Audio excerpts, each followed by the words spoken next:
Last Christmas, I did a thing. I bought a laser engraver from Amazon. This particular brand is longer. This is their longer Ray 5 10-watt diode laser.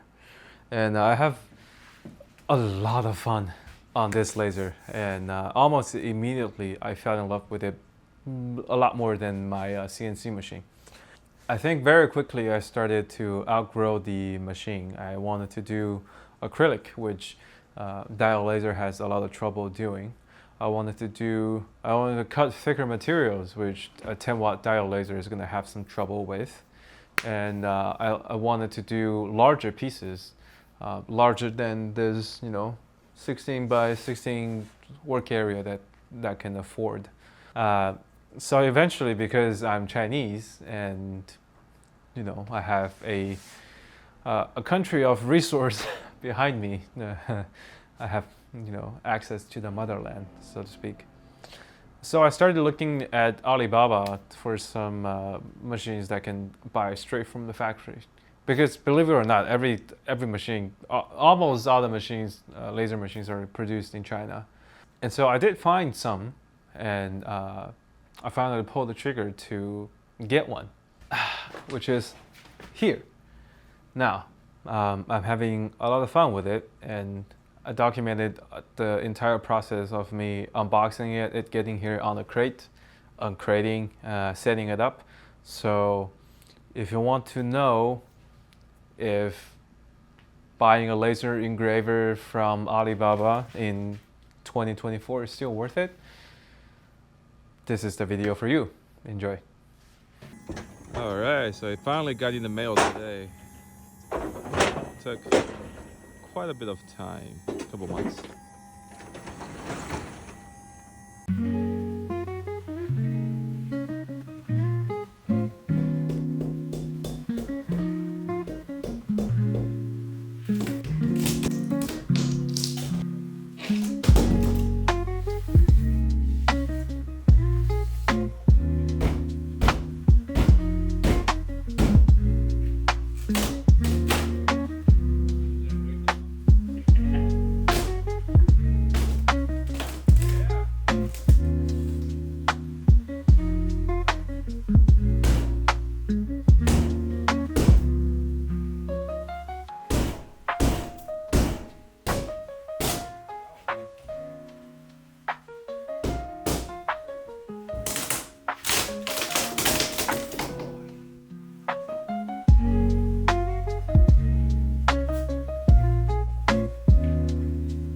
All right, this is it. Finally, after I think it's 4 months, I finally got it from China, straight from the factory. And as you can see, it's in a very big crate. I had to take it apart, but checked everything, the glass, the tube, everything it looks to be fine. Nothing is cracked, nothing is damaged. So I let the delivery guy go. He was actually very nice, very nice guy. But we've got a big ass crate to deal with. But luckily, I'm doing some work in my backyard, so I've got that big ass dumpster over there. So I guess things work out, huh? I don't have to wait weeks to get rid of this stuff. I think next I need to figure out a way to lift this up and actually put the legs on so that I can stand it upright to move into my shop.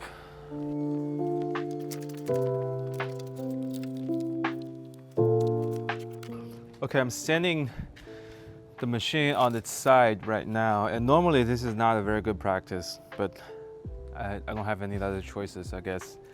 But I really appreciate that everything is tied down really nicely, so that when I tilt the machine, nothing moves. So I need to get access to this area to install the legs, and then after that I can stand it up and then move it into place.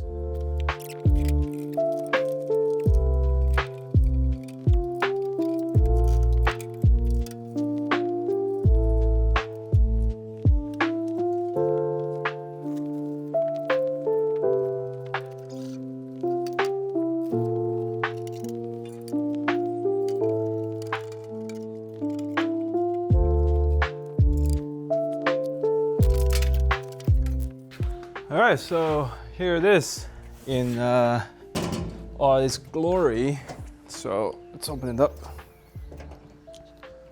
Oh shit. Okay. All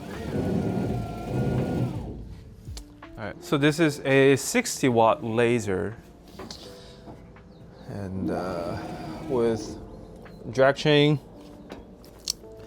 linear rails. That's pretty good. Here is the. Ooh. Everything seems very well built and pretty sturdy. So I believe this is the upgraded linear rails and a larger stepper motor on the. I'm not sure on both axes or just on this axis, but upgraded something. You got your Ruida controller.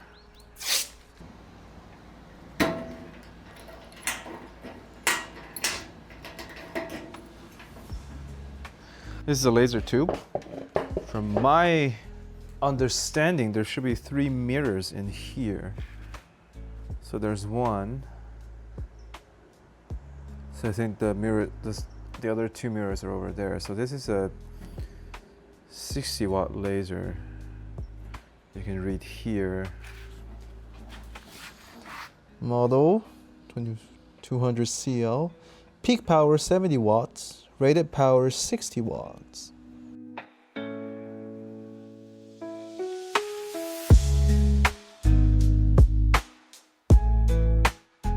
All right, so there's 2 things that I need to address before I even open up the machine.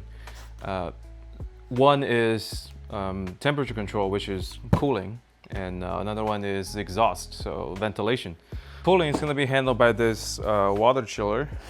It's 5200.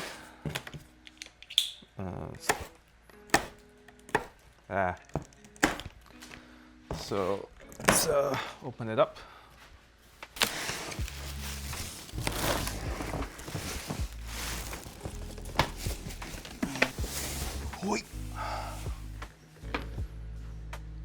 Oh. Manual. It's gonna be in Chinese because it came directly from the factory. Quickly give you guys a look of how it looks. It's gonna be the water inlet at the top.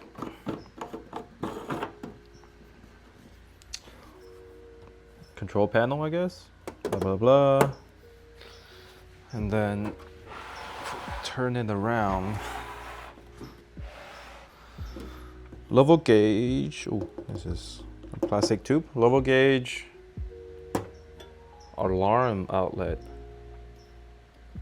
I don't know what that is. Power supply, inlet and outlet. So I think the outlet for this machine goes to the inlet for the laser, and the outlet for the laser goes to the inlet of this machine. So it's a closed loop. When it comes to fume extraction or ventilation, because laser produces a lot of fumes when you're cutting wood, or eventually when it comes to acrylic. So this is threading a needle here a little bit. This is a 6-inch port, so I don't want to buy another air purifier right now. So my plan is to duct this up. This is going to be against the wall, of course. Have it come up or come down here, and then on this side I have a window.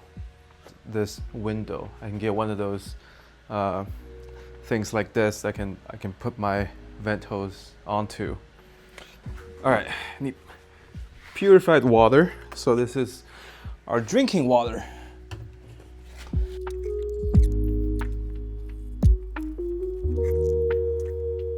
So what the manual is telling me is that under normal circumstances, the temperature is self-regulating. That means I don't have to actually manually set it up to be room temperature. It's going to do its job automatically.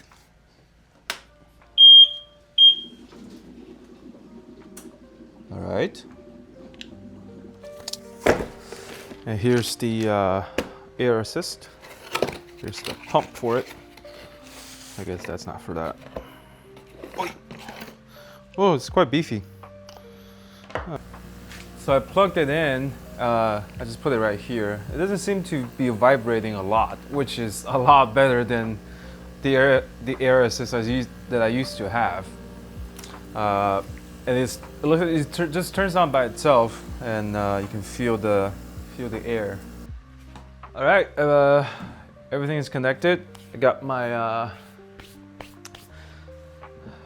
air assist on the wall there, so that's pretty good. Connected with a switch, so I can open it and close it. One of these days, I might upgrade to an automatic switch that's connected to Lightroom itself. This is a Rueda controller. Rueda. I don't know how to pronounce that. Rueda controller, and so it does work with DSP version of Lightroom. Let's open it up.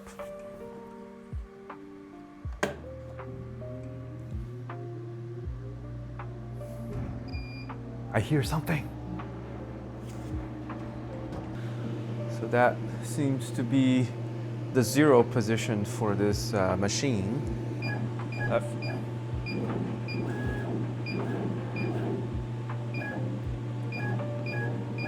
Okay. And so you can control it with this. How do I bring up the bed? Okay, Z up and down. Okay, that's bringing up this. And I can see the fan working right now. It's quite a bit of air.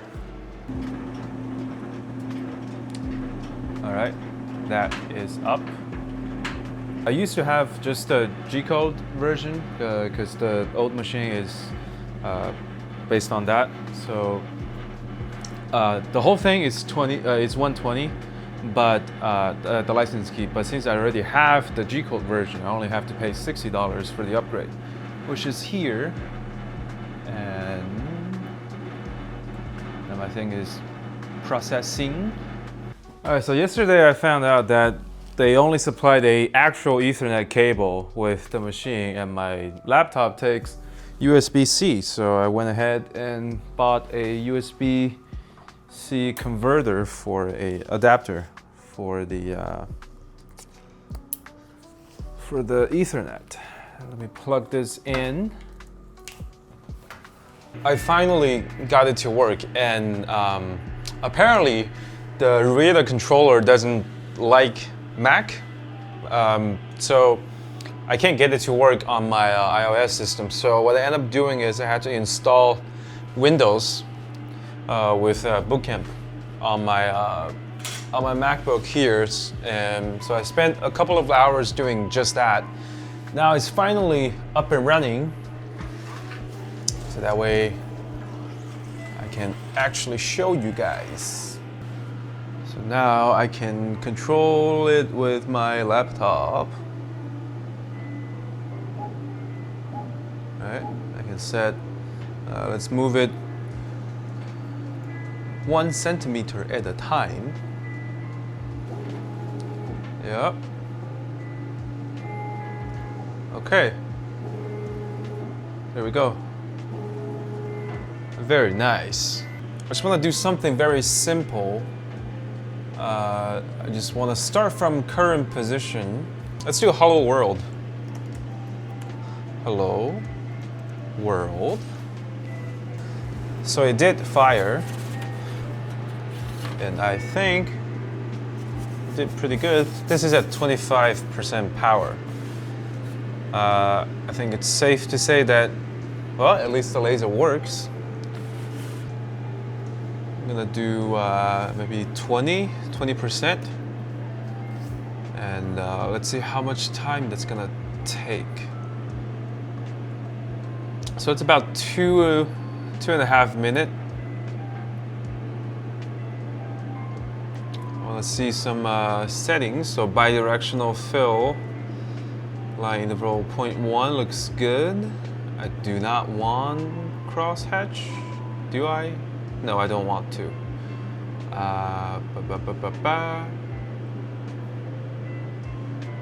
Okay. All right, let's see how this one goes.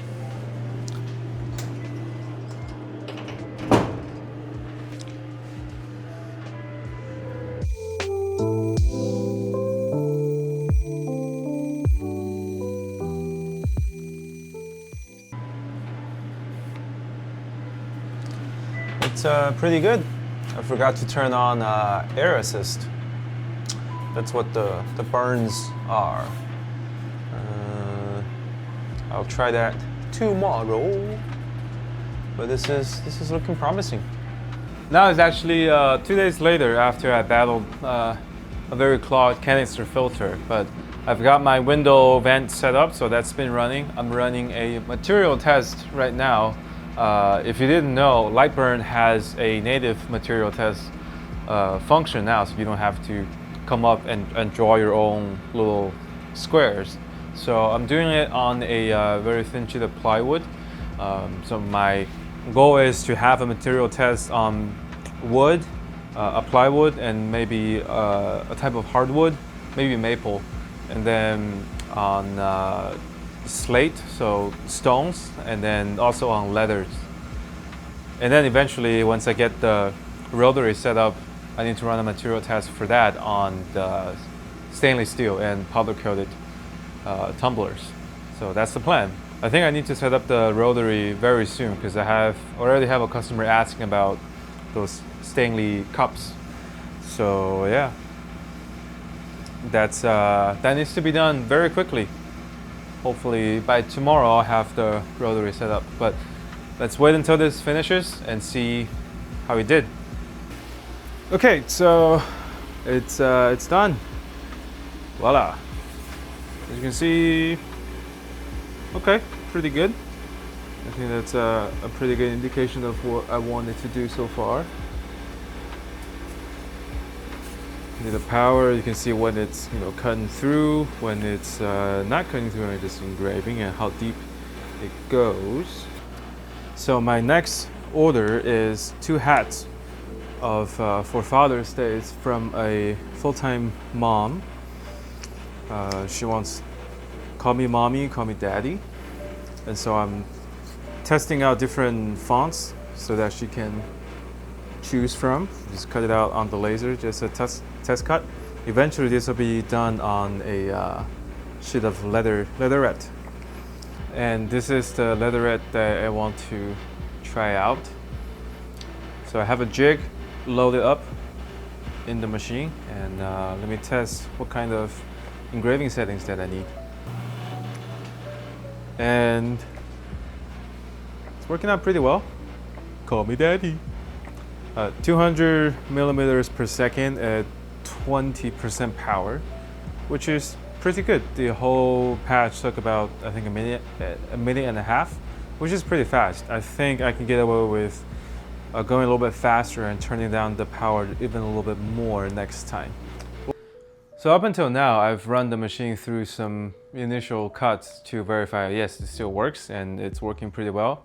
I didn't have to do any adjustments right out of the box, and that's honestly a very, very convenient win in my book. So let's talk about a little bit about price. This is I have the full order here. This is a 9060 60 watt CO2 laser. 90 means 9060 is the 900 millimeter times 600 millimeters working area. 60 watt CO2 laser with a 57 stepper motor.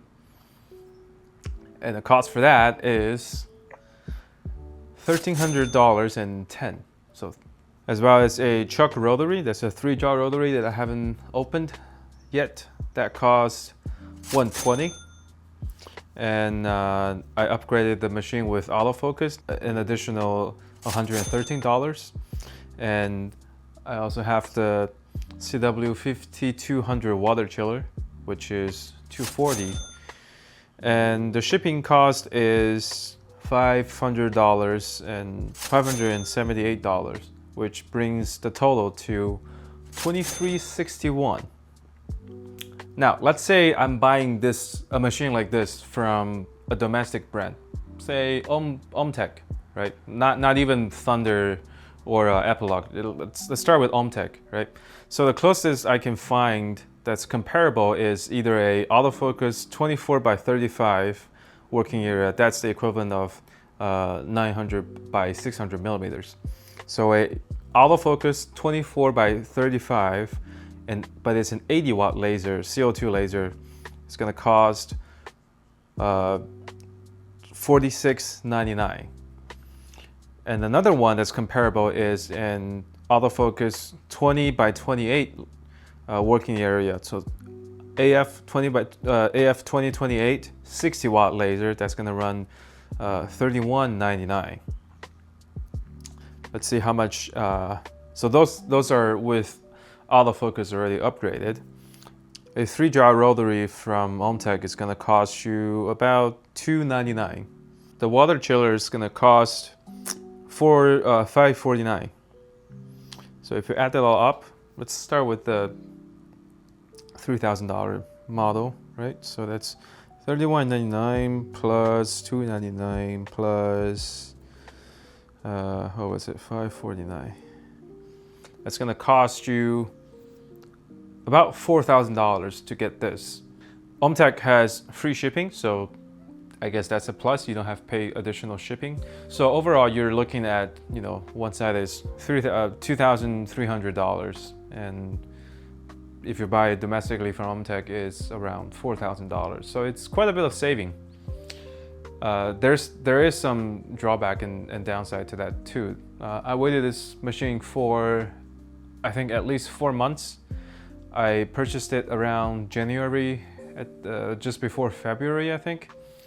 And so it's like June now. My understanding is that's not usually how long it takes. Usually it takes a month or two for it to get here, but I guess my particular container got stuck at the port for some reason, I don't know. So that's one downside. You do have to, first of all, pay for shipping and wait for it to get to you. Another downside is if this thing ever goes bad or something breaks, the laser stopped working, I don't have any warranty that I can rely on to get it fixed. Anything that goes bad, I have to fix it myself or replace it myself. That's a risk that I can take, I guess, on myself, but the saving is quite substantial. That's like half of the cost. One thing that I do want to point out is the customer service. They are surprisingly, I had a surprisingly positive experience with the customer service from Alibaba, because when you deal with the company, you're dealing with a specific person, and she's gonna, in my case, Samantha, she stayed with me from the very beginning all the way until the end. She walked me through every specs, all their catalogs, answered all of my questions, which is quite a lot. And when the machine did get here eventually, she sent me a bunch of videos, very detailed instructions of how to get it up and running, and also how to install the software, get Lightburn to talk to the machine. So is a laser engraving machine from Alibaba still worth it in 2024? For me, yes. Overwhelmingly, yes. This thing, I'm never gonna afford a $4,000 laser machine at this stage in my career, I guess. But this will enable me to do a lot of stuff that I just can't do on the junior machine here. And I honestly think that's a very cool thing. So, is it worth it for you? Well, that's for you to decide. Would you like to take the risk, and are you capable of figuring things on your own? That's, to each their own. But thank you very much for watching this video. I imagine it's going to be quite long and quite boring, so hopefully you're still here. If you're still here, thank you very much. And in the next few videos, I'll probably be documenting more materials that I'm testing on the laser, as well as the rotary, because that's my next order. Like I said, doing tumblers and Stanley cups, and I'm very excited for that. So stay tuned and stay safe in the shop. I'll see you next time. Bye.